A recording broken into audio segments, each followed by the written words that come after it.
നമ്മളുടെ ഇന്നത്തെ ഫുഡ് തേടിയുള്ള യാത്ര ദുബായിൽ നിന്ന് ഷാർജയിലേക്കാണ്. ഷാർജയിലെ അബ്ദുൽ നൂർ അബ്ദുൾ റഹ്മാൻ ബേക്കറിയാണ് ഞാൻ തേടിപ്പോയത്. പക്ഷേ ഇവിടെ ഡൈനിങ് ഏരിയ ഒന്നുമില്ല, എല്ലാവരും സൈഡിലൊക്കെ ഇരുന്ന് കഴിക്കുകയാണ് കാറിൻ്റെ പൊക്കത്തൊക്കെ വെച്ചിട്ട്. ഇവിടെ നമുക്ക് രണ്ട് തരത്തിലുള്ള കബാബാണുള്ളത്, ചിക്കനും മട്ടൻ കബാബും. ഒരു സ്റ്റിക്കിന് 4 രൂപയാണ്. സോ നമ്മൾ രണ്ടെണ്ണം വെച്ച് വാങ്ങി. പിന്നെ നോക്കുമ്പോൾ എല്ലാവരും ചന കഴിക്കുന്നുണ്ട്. സോ ഞാനൊരു ചെറിയ ബോൾ ചനയും മേടിച്ചു. കാത്തിരിക്കാനുള്ള ശേഷിയില്ലാത്തതുകൊണ്ട് കാറി വെച്ച് തന്നെ ഞങ്ങൾ എന്ത് ചെയ്തു, ചന കഴിച്ചു. It's good. ജസ്റ്റ് ഉപ്പിട്ട് വേവിച്ച കടലയാണ്, പക്ഷെ ചൂടോടെ കിട്ടുമ്പോൾ അതിൻ്റെ ഒരു ടേസ്റ്റ് വേറെ തന്നെയാണ്. ഐ ലൈക്ക് ഇറ്റ്, എനിക്ക് ഇഷ്ടപ്പെട്ടു. പിന്നെ ഞങ്ങൾ വീട്ടിൽ പോയി, വീട്ടിൽ നിന്ന് കുബൂസ്, ദെൻ നമ്മൾ വാങ്ങിയ കബാബ് കാര്യങ്ങളൊക്കെ വാങ്ങി. ഇത് ബ്രൗൺ കളർ വരുന്നത് ഇത് മട്ടനാണ്, നെക്സ്റ്റ് യെല്ലോ കളർ വരുന്നത് ചിക്കനാണ്. സോ ടേസ്റ്റ് എന്ന് പറയുന്നത് ഒരു ഒതൻറ്റിക് ടേസ്റ്റാണ്, ഒരു മസാലയോ കാര്യങ്ങളൊന്നും ഇട്ടില്ല, ഒരു അറബിക് ടേസ്റ്റാണ് വരുന്നത്. സോ അനന്ത് കഴിച്ചിട്ട് ടേസ്റ്റ് പറയാണ്, നമുക്ക് നോക്കാം. അടിപൊളി.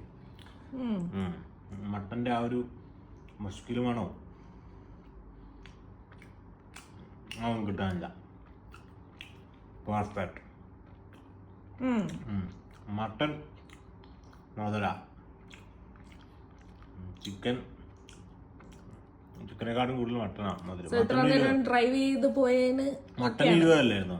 മട്ടൻ 20. Mutton perfect. മട്ടൻ 20 രൂപയ്ക്ക് ലാഭം. കാരണം ഇത്ര മട്ടൻ വിത്തൗട്ട് ബോൺലെസ് ഇന്ന് കിട്ടൂല.